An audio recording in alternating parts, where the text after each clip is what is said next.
berikutnya di modul 9 ya. Saya coba share slide. Oke, sudah nampak di kalian? Sudah, Pak. Sudah. Oke.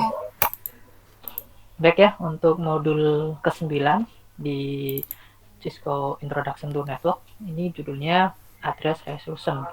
Ya. Ada 3 topik yang akan dibahas.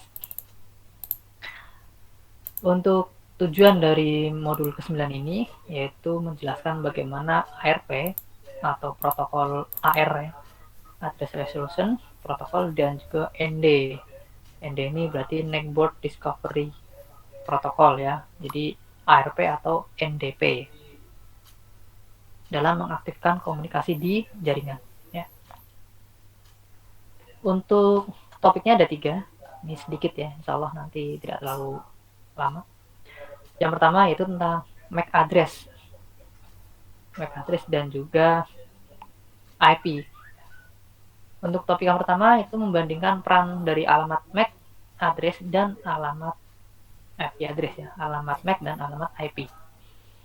Kemudian yang topik yang kedua tentang protokol ARP itu sendiri, tentang menjelaskan tujuan dari ARP. Dan yang topik yang ketiga yaitu Network Discovery atau NDP.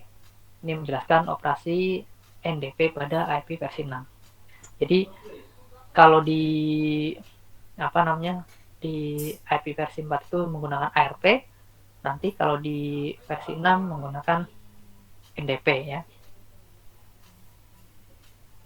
Oke, yang pertama tentang MAC dan IP. Oke, next. Tujuan di jaringan yang sama ya. Yang pertama, ada 2 alamat utama yang ditetapkan pada perangkat di Ethernet LAN ya.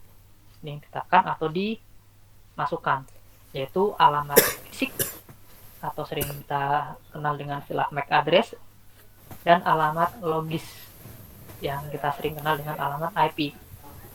Untuk alamat MAC itu berada di lapisan kedua di model OSI, dan lapisan logis untuk alamat IP itu di lapisan ketiga pada model OSI layer. Yang pertama, ini alamat MAC itu digunakan untuk komunikasi NIC ke NIC di jaringan Ethernet yang sama. Sedangkan alamat IP digunakan untuk mengirim paket dari perangkat sumber ke perangkat tujuan. Berarti logikanya MAC itu dia hanya digunakan dalam berkomunikasi pada network yang sama ya. Jadi ketika network itu berbeda, maka si MAC itu dia akan berubah. Jadi kalau misalkan masih dalam satu rentang network yang sama, jadi misalkan di situ ada PC 1 dengan MAC address AA, kemudian PC 2 dengan MAC address 555555, maka antara sumber dan tujuan itu sesuai dengan MAC address perangkat tersebut ya.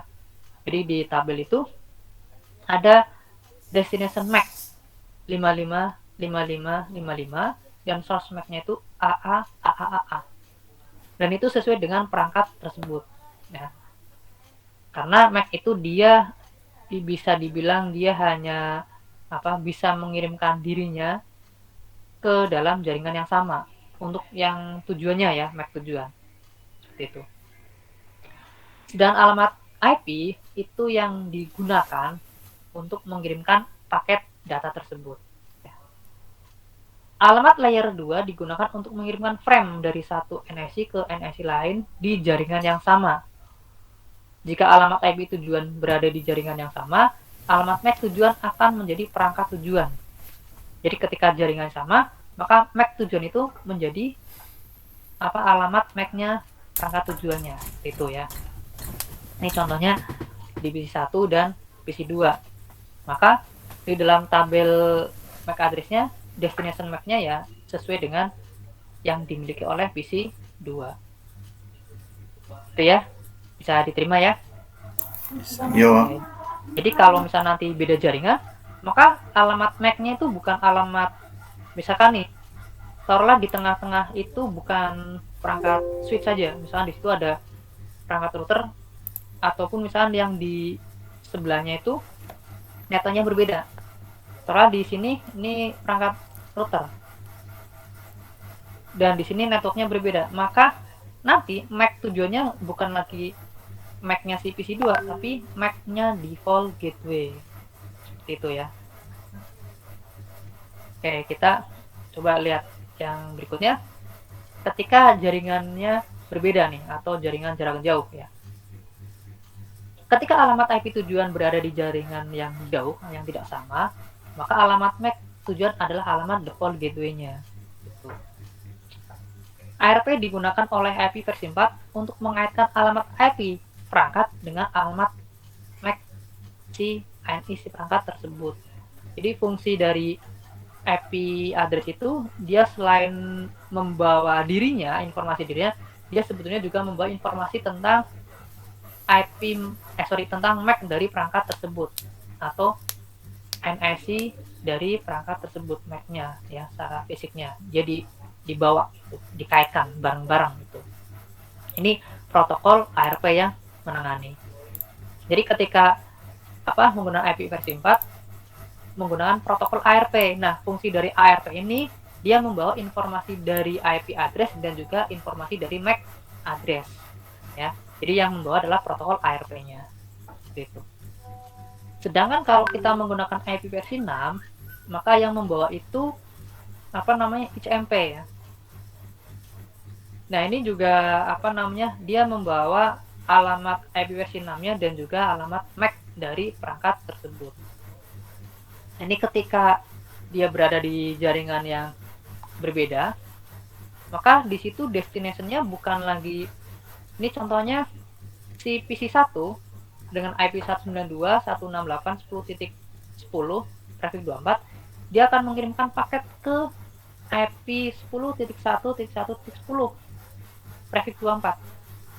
Karena IP dari PC2 itu beda jaringan, beda network, maka source-nya itu masih source-nya si PC1, namun destination MAC-nya bukan lagi 555555 punyanya PC2, tapi sudah berubah menjadi destination MAC-nya si default gateway, yaitu BB. Jadi bukan default gateway yang sebelah kanan ya, yang dia terkoneksi dengan network yang di luar, tapi yang terkoneksi dengan jaringannya dia. Karena sifat dari MAC address itu, dia mengkomunikasikan yang sama networknya atau dalam satu network yang sama. Itu ya. Jadi di sini untuk destination MAC-nya bukan lagi 5555 ataupun CC, tapi dia yang BB yang dimiliki oleh interface Giga Ethernet 0/0/0. Seperti itu ya. Oke, insyaallah paham ya, gampang nih. Topik yang berikutnya tentang ARP. Bentar lagi selesai. Sebelum masuk ARP mungkin ada yang mau ditanyakan? Cuma 3 topik ini. Ada? Ada? Lanjut? Lanjut lah. Untuk ARP, perangkat menggunakan ARP untuk menentukan alamat MAC tujuan perangkat lokal ketika mengetahui alamat IP versi 4-nya. Nah, ini contohnya. ARP menyediakan 2 fungsi dasar, yaitu meresolve alamat IP versi 4 menjadi MAC address, mengubah gitu ya. Dan memaintenance tabel pemetaan alamat IP versi 4 menjadi alamat MAC. Jadi di dalam tabel ARP itu isinya tentang alamat MAC dan juga port dari interface yang masuk. Contohnya di situ misalnya di switch itu ada 4 interface ya, ada 4 port yang masuk ke masing-masing switch.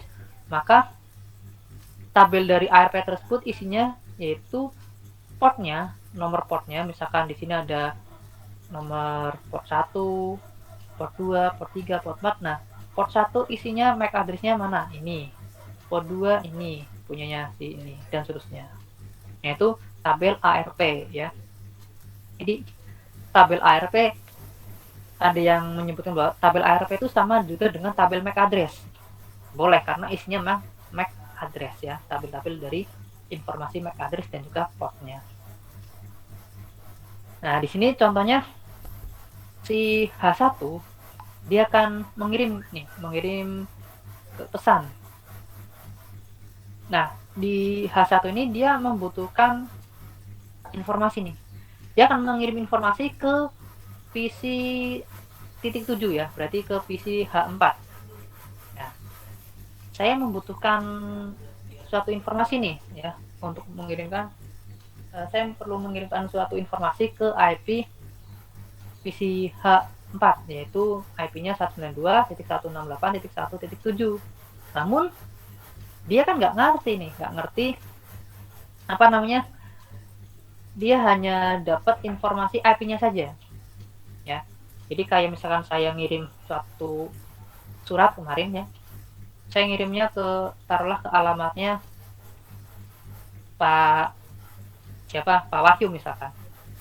Saya dikasih tahu alamatnya nih dari jalannya, RT RW-nya. Namun kan saya nggak ngerti nih secara fisiknya rumahnya di mana, jalannya kayak apa, saya nggak ngerti. Tapi saya sudah tahu alamat tujuannya. Nah, ini sama seperti yang dialami oleh PC H1. Dia ingin mengirim suatu informasi pesan, namun dia hanya memiliki IP address-nya saja. Dia tidak memiliki informasi tentang MAC. Maka di sini ya, I need to send information to IP 1.7 ya. Tapi dia tidak memiliki alamat lain selain dia memiliki alamat IP tersebut. Dan dia nggak tahu alamat MAC address-nya dari perangkat yang memiliki IP tersebut. Nah, ini fungsi dari si protokol ARP. Jadi ketika tadi dia membawa informasi, dan fungsinya dia akan meresolve alamat IP versi 4 menjadi alamat MAC address. Ketika dia membroadcast ya, dia ngirim ke switch, ngirim pesan. Tapi dia kan tahunya cuma IP-nya saja. Dia nggak tahu bahwa IP tersebut punyanya siapa. Maka di situ fungsi ARP dia akan mengirimkan pesan ke switch ataupun ke perantara di situ supaya dia membroadcast informasi yang isinya, tolong dong kasih tahu yang memiliki IP ini tuh MAC-nya mana. Tuh. Nah, itu fungsi dari protokol ARP. Maka nanti yang dikirim ARP-nya dulu nih ke masing-masing device yang terkoneksi dengan jaringan tersebut. Nah, maka masing-masing device di sini dia akan ngasih informasi nih. H2, H4, H3 dia akan mengasih informasi IP dan juga MAC address-nya. Tapi yang pertama, karena dia kan taunya, tolong dong kasih tahu MAC-nya. Tolong dong kasih tahu IP ini MAC-nya punya siapa. Maka masing-masing ini ngasih informasi tentang MAC address-nya ke switch ini. Nah, kalau sudah, maka dia akan di maintenance, akan dicocokkan bahwa IP versi 4 yang ada itu sesuai atau tidak dengan MAC address yang sudah dikirim. Maka dia terjadi di perangkat switch di sini. Oh, ternyata di sini IP address-nya punyanya ini yang memiliki MAC address tersebut misalkan. Maka baru kemudian pesan itu akan dikirim sesuai dengan tujuannya. Itulah fungsi ARP itu meresolve alamat IP versi 4 menjadi MAC address. Jadi dia membroadcast terlebih dahulu ARP-nya, kemudian nanti dia fungsinya untuk mencari ya, mendapatkan informasi masing-masing MAC yang terkoneksi dengan jaringan tersebut. Dan memaintenance tabel pemetaan alamat ARP itu dia akan mengupdate informasi di dalam switch ya, atau tabel MAC address. Oke, yang berikutnya fungsi dari ARP. Untuk mengirim frame, perangkat akan mencari tabel ARP untuk alamat IP tujuan dan alamat MAC yang sesuai. Jadi tadi dicocokkan. Apakah alamat IP ini tuh sesuai dengan MAC-nya yang dikirim oleh masing-masing perangkat tadi. Dia akan disimpan di dalam perangkat si switch ya. Maka di situ dia akan muncul nih MAC-nya ini. Nah, kalau switch kan dia tidak menyimpan IP address. maka tadi dia di resolve ya, dirubah seolah IP itu adalah IP itu adalah MAC address gitu. Jadi dirubah karena di dalam switch kan dia hanya menyimpan MAC address dan juga portnya. Jadi fungsinya tadi ARP dia akan merubah dari informasi IP dirubah menjadi informasi MAC address. Karena dia membawa ibaratnya menempelkan IP dan juga MAC address dalam satu protokol ARP tersebut. Jika alamat IP tujuan paket berada di jaringan yang sama, perangkat akan menelusuri tabel ARP untuk alamat IP tujuan.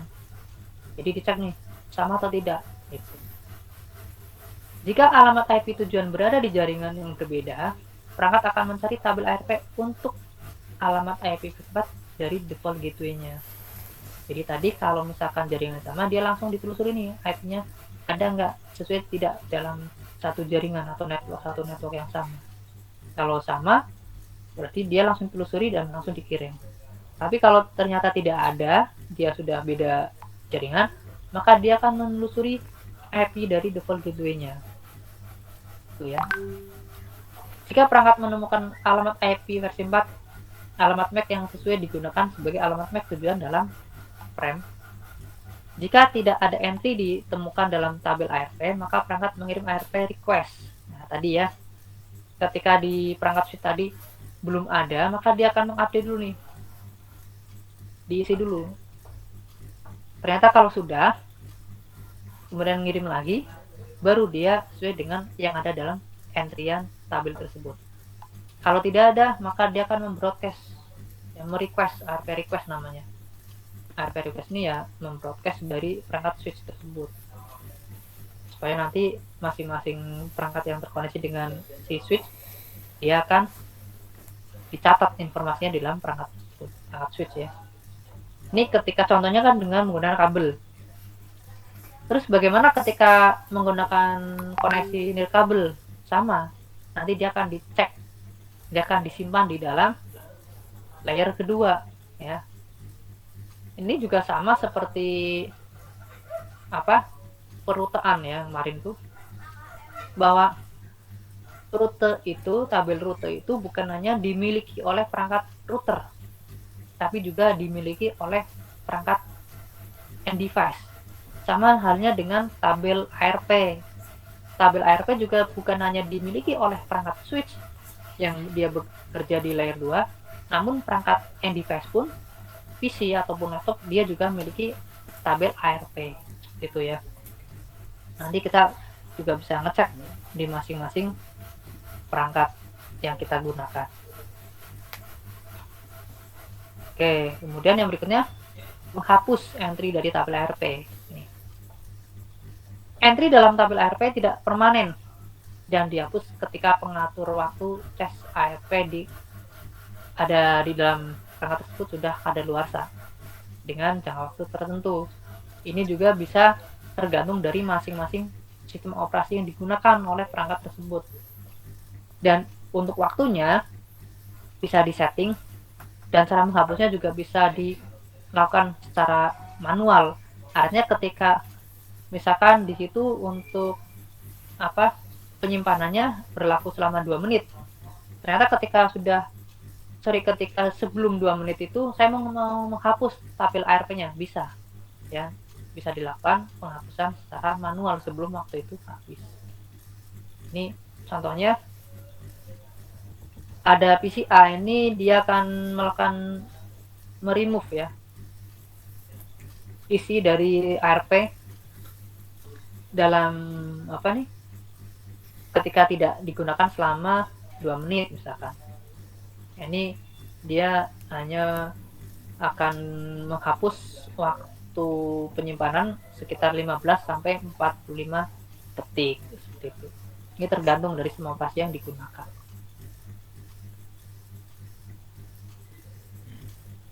Oke, yang berikutnya cara melihat. Nah, perintah untuk melihat tabel ARP.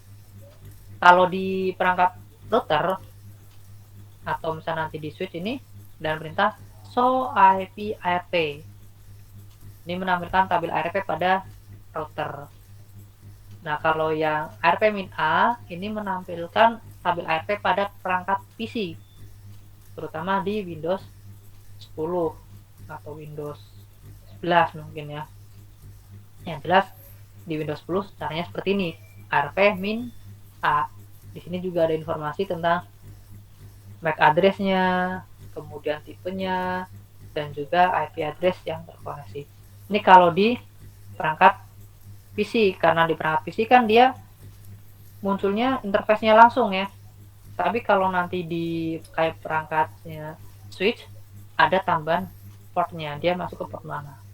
Yaitu di sini contohnya port interface gigabit Ethernet 0/0/0. Inilah portnya ya. Itu.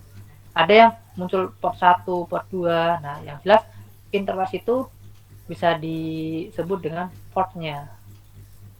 Kalau di PC interface-nya nanti di sini akan muncul, kalau misalnya kita ngelihat ya secara misalnya di fconfig-nya, nanti di situ muncul ada berapa interface yang terkoneksi di tabel ARP yang terjadi di perangkat PC kita. Contohnya seperti itu ya. Makanya baik tabel ARP maupun tabel root itu bukan hanya dimiliki oleh perangkat perantara seperti router dan switch saja, tapi di perangkat end device pun bisa, dan dia sifatnya juga temporary.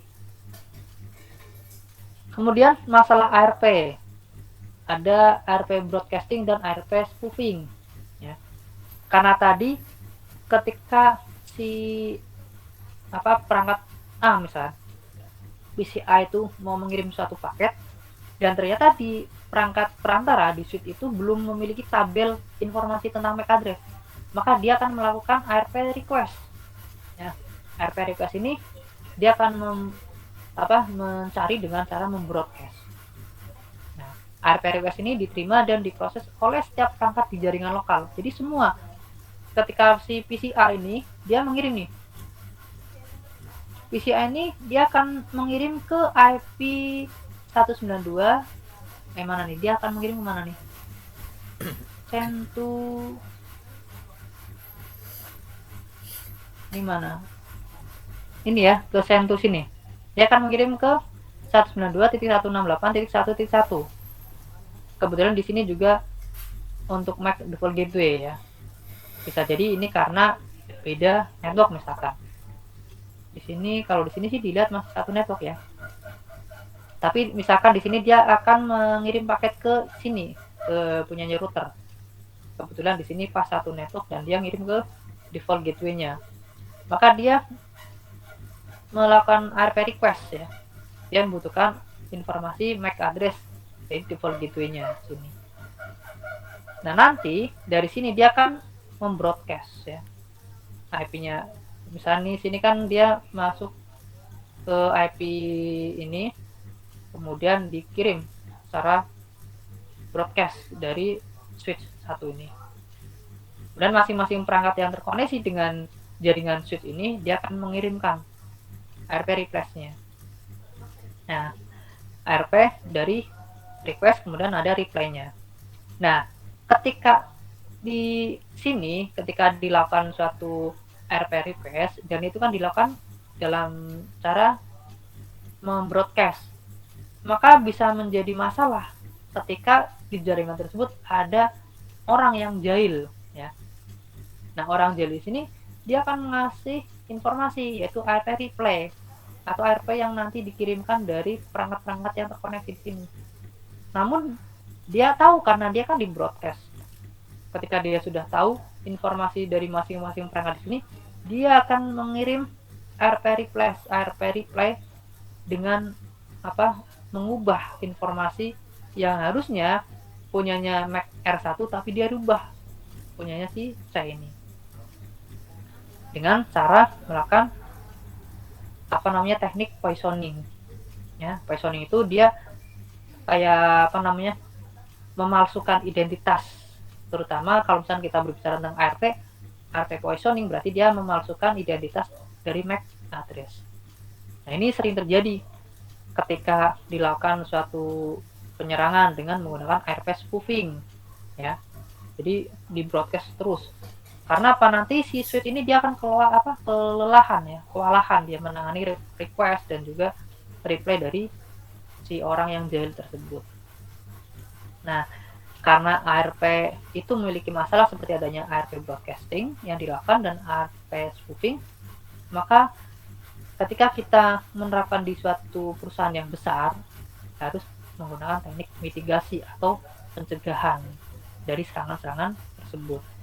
Minimal kita menggunakan suatu aplikasi untuk bisa menangani adanya tindakan ARP spoofing gitu. Jadi yang sering membuat perangkat itu down itu bukan hanya menggunakan serangan IP address tapi juga MAC address.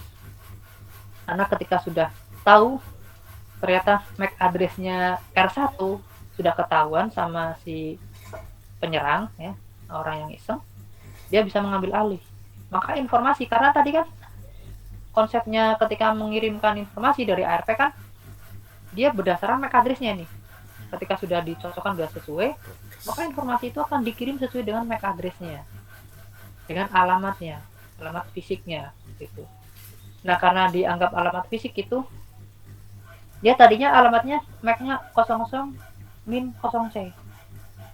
Ternyata punyanya si R1 itu kan MAC address-nya 00-0D. Maka yang punya ini dirubah, mengubah MAC address dari R1 dirubah ke si ini. Gitu ya. Soalnya seperti itu. Jadi nanti informasinya dikirimnya bukan ke router lagi tapi ke si penyusup itu. Ini contoh melakukan proses ARP spoofing ya, dengan menggunakan konsep ARP poisoning. Dan yang berikutnya, ini yang topik yang terakhir tentang NDP atau Network Discovery Protocol. Ini terjadi ketika kita mengirimkan dengan menggunakan pesan IP versi 6. Nah, contoh di sini di NDP ini dia menyediakan address resolution sama seperti ARP dan router discovery direction service ya, dimana pesan ICMP 6 untuk NS ya, atau network solicitation, dan NA atau network advertisement digunakan untuk perpesanan perangkat ke perangkat seperti address resolution. Jadi antara NS dan NA ini sama juga seperti ARP dalam konteks resolution address ini untuk yang mengubah itu. Dan pesan ICMPT ini kembali ya, untuk yang RS dan RA ini digunakan untuk mengirimkan pesan antar perangkat dan router untuk router discovery-nya. Jadi ini seperti kayak ketika melakukan proses request ya. Dan pesan yang ICMP versi 6 ini digunakan oleh router untuk pemilihan next hop berikutnya yang lebih baik. Ini untuk meneruskan. Jadi sama seperti kayak membroadcast nanti. Seperti misalnya ini sesuai atau tidak dengan MAC yang ditujukan dan jenisnya seperti apa. Ini ketika menggunakan IP versi 6. Dan yang berikutnya ini ND ya. Nah, ini peran IP versi 6 menggunakan ND untuk menyelesaikan alamat MAC dari alamat IP versi 6 yang dikenal.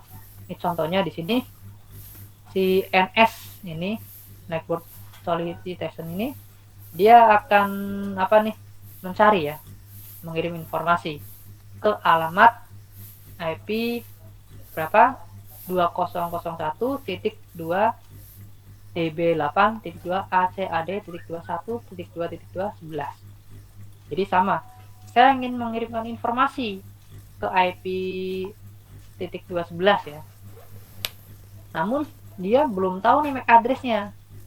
Maka fungsi dari NA atau network advertisement ini dia ngasih reply, ini loh saya punya MAC address nih, IP-210,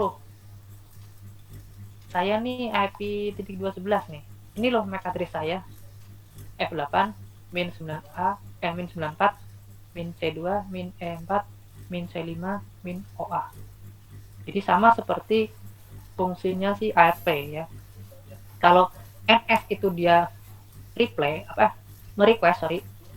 NS itu merequest, sedangkan NA itu mereply atau memberikan informasi balasan. Seperti itu ya. Oke, itu kayaknya sudah selesai nih. Coba. Iya, sudah selesai. Stop nih. Oke, ada yang mau ditanyakan? Ada? Pak, sedikit aja itu yang ARP tadi itu, yang ARP spoofing, Pak. Kan Oh, iya. kalau misal di zaman sekarang kan katanya loh, Pak, saya dengar-dengar itu kalau misal ada kayak antivirus atau gitu, katanya kan udah apa ya, lebih dari sekedar melindungi komputer dari virus-virus, tapi dari kayak serangan-serangan di internet gitu loh, Pak. Apakah ini juga salah satu termasuknya, Pak? Makanya bisa melindungi gini juga itu loh. RP spoofing atau gimana, Pak? Oh, kalau ARP spoofing itu kan sebenarnya kayak suatu kejadian yang pasti ya. Ketika menggunakan ARP itu kan dia melakukan suatu broadcast dan spoofing. Nah, jadi orang mengambil istilah karena dia masalahnya adanya ARP broadcasting dan juga ARP spoofing ini. Jadi orang mengambil istilah, oh ternyata dengan menggunakan proses spoofing yang dia membanjiri ternyata bisa gitu. Nah, ketika menggunakan antivirus, kalau antivirus itu kan tergantung nih antivirusnya dia fungsinya untuk apa. Kalau dia hanya mengamankan file, dia tidak bisa menangani RP spoofing gitu. Contohnya kayak apa ya? Saya memiliki antivirus yang dia sifatnya karena ada virus yang dia menghapus file-file dokumen kita ya, itu kan nggak tahu nih dilakukan pakai apa gitu ya, apa karena kita mendownload sesuatu file ternyata di dalam ada virus atau tidak kan, itu ternyata ada virusnya. Nah, itu bisa ditangani oleh antivirus tersebut.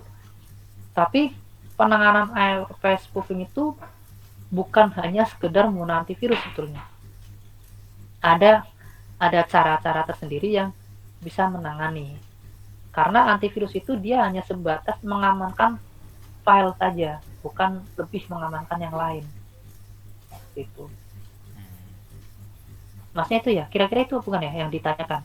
Iya, Pak, soalnya Jangan saya kalau yang kebetulan kan yang antivirus yang saya pakai itu kan sifatnya juga buat internet security gitu loh, Pak. Maksudnya saya kira maksudnya kira-kira bisa juga apa enggak gitu loh. Mau maksudnya kan mungkin kan ARP spoofing kan masuknya kan dalam jaringan internet kan gitu, Pak. Oh Nah, iya ya. saya kira kan misal kalau internet security itu kan katanya selain buat melindungi komputer kita pas surfing di dunia itulah ya, web juga mungkin bisa gini juga atau enggak gitu loh, Pak. Oh gitu. Mm-mm.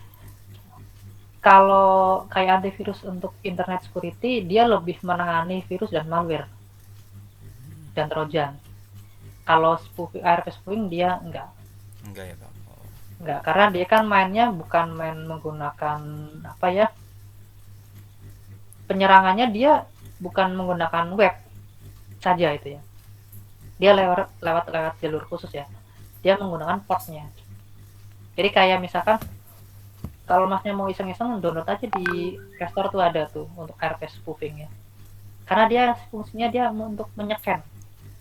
Jadi ketika kita jalankan aplikasinya, dia akan menyekan port yang terbuka sebetulnya. Karena Mac itu kan dia ngeceknya berdasarkan port dari interface-nya. Gitu. Ternyata ada port yang terbuka. Oh, ini ketahuan nih ada port yang terbuka dan kita bisa tahu informasi dari MAC address dari situ misalkan. Tapi kalau antivirus yang internet security misalkan, dia biasanya coba nanti dibaca lagi ya di antivirus itu dia fungsinya untuk apa saja ya, terutama itu.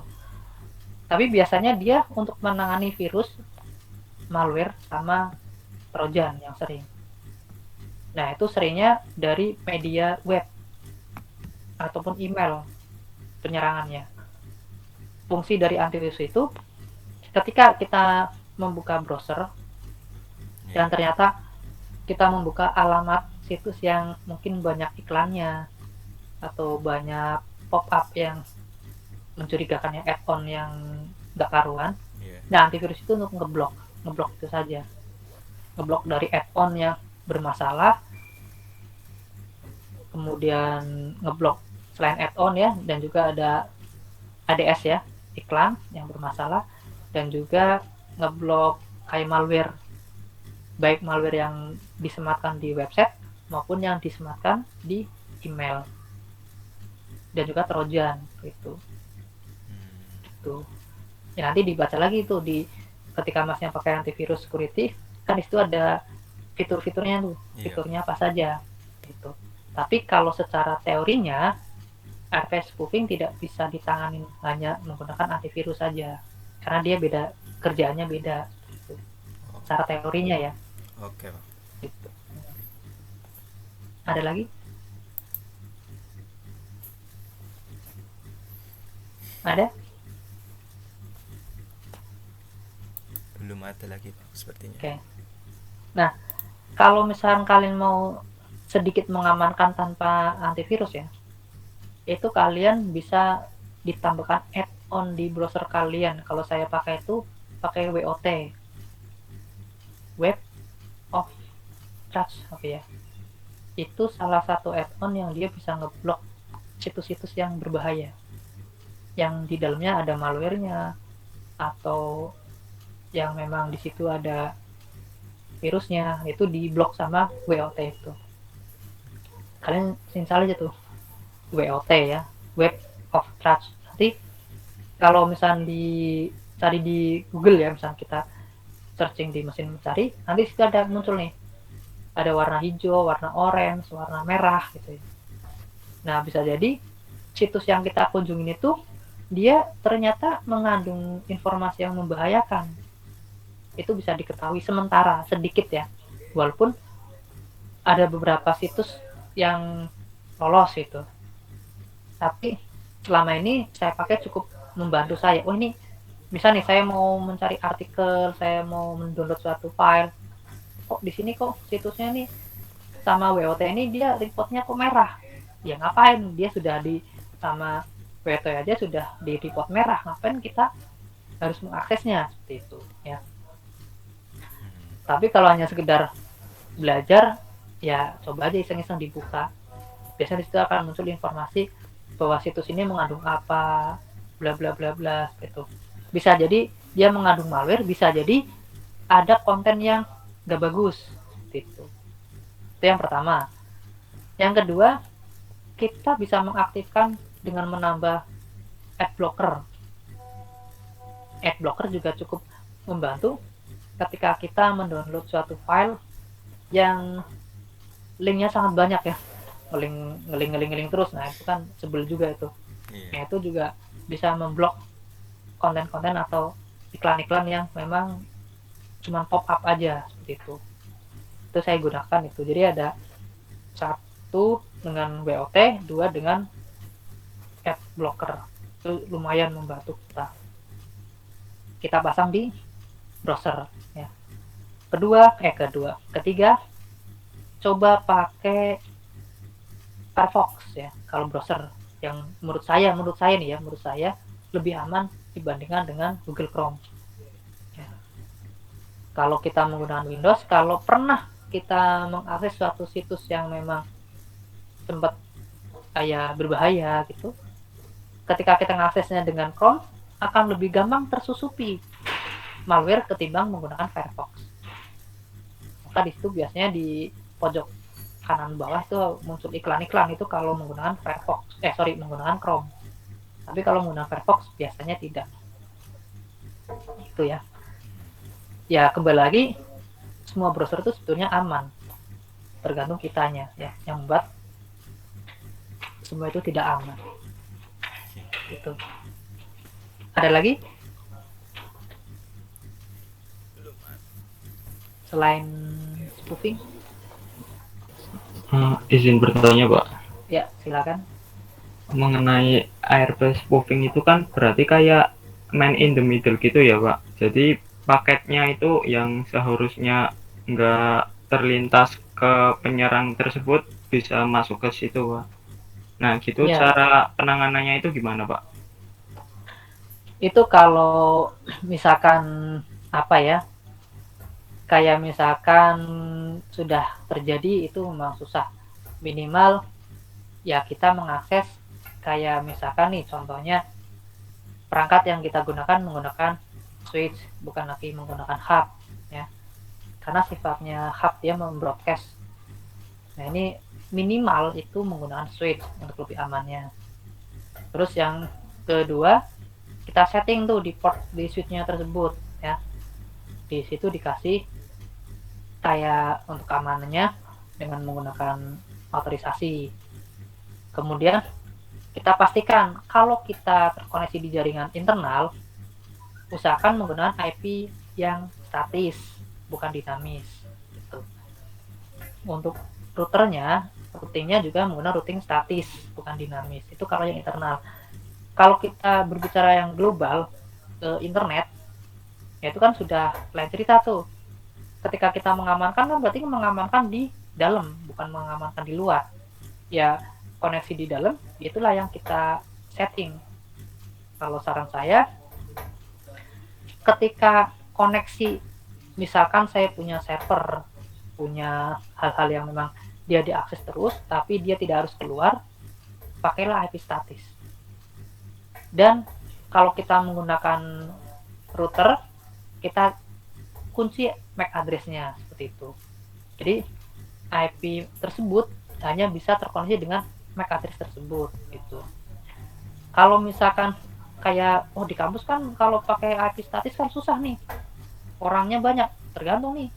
Kalau dipakai oleh umum, misalkan untuk siswa, untuk tamu, kemudian kalau dosen, udahlah pakai dinamis. Tapi minimal dinamis kan dia disetting dari routernya nih, di router servernya untuk membuat full dari DHCP-nya. Nah dari situ lah di-set. Kemudian yang lebih ini lagi, ya kita pasang perangkat untuk menangani itu. Kalau perangkat kita bisa untuk sistem operasinya kita bisa menggunakan Gentian atau bisa menggunakan ClearOS. Ya, itu yang free ya. Yang Gentian itu nanti dijadikan semacam kayak proxy dan seterusnya. Itu bisa ketika dia kan bisa berfungsi sebagai IDS dan IPS tuh. Nah, ketika ada IDS, ada serangan, ini kok serangannya aneh. Nah, IPS-nya itu yang menangani, jadi secara otomatis dia akan memblok. Gitu. Minimal di situ bisa menggunakan perangkat itu.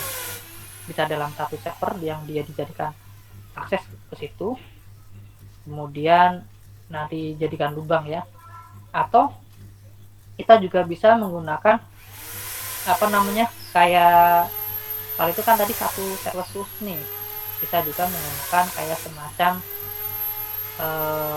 istilahnya honeypot ya, jadi cuma jebak aja, ini kok kayak gini gitu, kok ada traffic, karena kan spoofing kan dia nge-scan semua jaringan. Nah minimal kalau di server kita di setting, ketika ada traffic yang kok mencurigakan, dia akan memutus jaringan tersebut. Cuman efeknya satu jaringan itu dia akan terputus gitu. Nah itu aplikasinya saya lupa namanya, tapi bisa cari aja tuh, anti scanning. Kan kalau scanning itu kan bisa menggunakan scan scan IP, scan port gitu ya. Nah itu nanti bisa ketika nanti ada traffic, kan dia trafficnya tinggi tuh, tiba-tiba kok tinggi, nah dia akan diputus, di blok. Istilahnya kalau mau cari tentang kata kunci IDS ya, Intrusion Detection System atau IPS, Intrusion Prevention System. IDS itu dia untuk ini kok ada kejadian seperti ini nih, tapi dia tidak bisa menangani. Nah dengan IPS dia bisa menangani gitu. Ini kalau kalian mau bisa tuh dijadiin TA dengan mengamankan sistem server.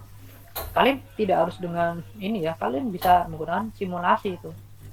Kalian install misal di sini taruhlah pakai router apa ya, belilah router yang murah ya, bukan murahan tapi yang cukup bisa dipakai untuk dicoba.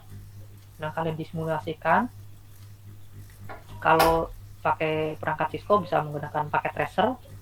Kalau misalkan kalian mau ini sendiri, kalian bisa menggunakan VirtualBox atau menggunakan Kinestri gitu. Jadi caranya banyak sih gitu. Minimal ya kita terapkan di server itu sistem operasi yang bisa menangani itu. Bisa menggunakan Sential untuk penanganan proxy. Itu mungkin ya Mas, barangkali keliru nanti bisa dikoreksi lagi. Baik Pak, terima kasih atas informasinya Pak. Oke, ada lagi? Ada?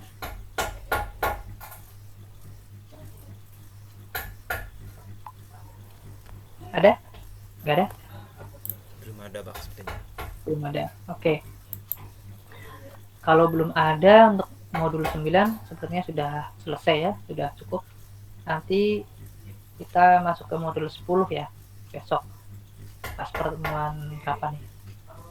Atau enggak nanti saya kayaknya sudah pernah, kalau 10 itu saya sempat, coba saya buka dulu yang 10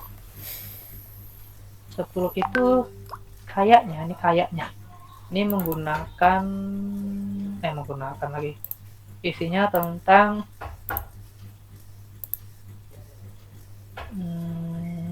mana nih NC Cisco ten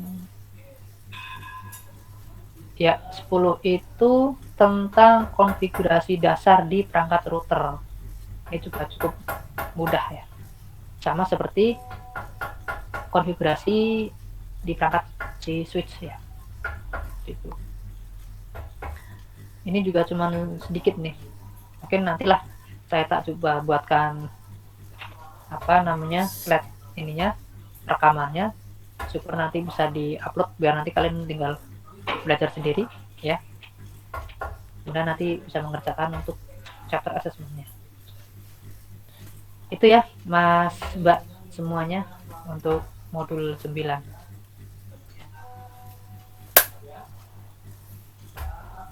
Kalau kalian mau belajar tentang keamanan, kalian bisa pakai ini aplikasi sistem operasi Kali. Kalau suka Kali bisa pakai Kali Linux. Kalau yang suka agak hitam-hitam pakai Backtrack. Kalau yang mau yang hijau agak kebiruan pakai Parrot ya. Itu bagus. Kalau mau bikinan Indonesia, bikinan anak bangsa ya, kalian bisa pakai lupa namanya nih,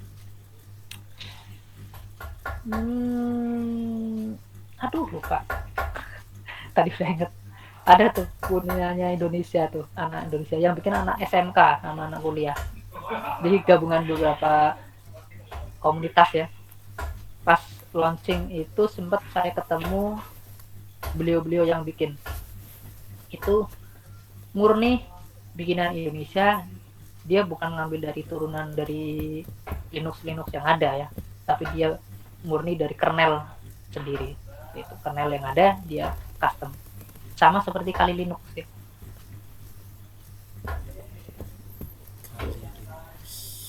Tidak ada yang mau ditanyakan atau mau dibahas? Belum ada? Belum.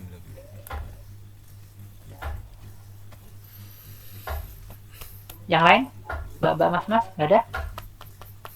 Belum ada Pak. Belum ada. Soalnya mau nanya juga bingung nanya apa gitu ya. Pusing mau nanya ya. Ya wajar lah. Lama-lama ya nanti kalian kalau suka bisa ngulik lebih dalam. kalau yang sukanya pemrograman ya boleh lah nanti kalian belajar coding di jaringan komputer ya. Syaratnya tapi jangan belajar C, belajarnya Python kalau kalian pengen jadi programmer di jaringan komputer. Tuh. Nanti kalian bisa bikin. Temen saya tuh kemarin keren bikin TA, dia bikin apa ya, aplikasi buat ngehack ceritanya tuh. Jadi ngehacknya itu tinggal dicolokin, jadi ada 2 orang, satu bikin alatnya, satu bikin aplikasinya, gabung jadi satu. Jadi yang satu tuh bikin alatnya, nanti dia dijalankan, tinggal ditekan tombol dia langsung mengeksekusi gitu ya. Jadi kayak semacam tombol bom gitu, ketika ditekan dia langsung mengeksekusi. Nah yang satunya bikin aplikasinya gitu. Itu anak S1 sih sebenarnya. Oke, tidak ada ya. Ini siapa nih, Mbak? Oh enggak ya, kirain mau nanya nih. Oke, tidak ada. Belum. Kalau tidak ada saya akhiri ya sampai pertemuan 9 aja. Nanti yang 10 nanti insya Allah saya share lah. Kita ketemu lagi di minggu berapa nih, lama ya. Oke, kalau tidak ada saya akhiri. Kurang lebihnya minta maaf dari saya, mungkin banyak kata-kata yang ngelantur ya selama perkuliahan jaringan komputer dengan saya. Nanti kalau misalnya perkataan saya ada yang keliru, nanti bisa kalian koreksi ya, siapa tahu salah dalam penyampaian. Itu saja. Selamat beristirahat, selamat belajar buat kalian semuanya. Sekian, wassalamualaikum warahmatullahi wabarakatuh. Waalaikumsalam warahmatullahi wabarakatuh. Terima kasih, Pak. Ya, sama-sama. Saya close ya. Oke, Pak.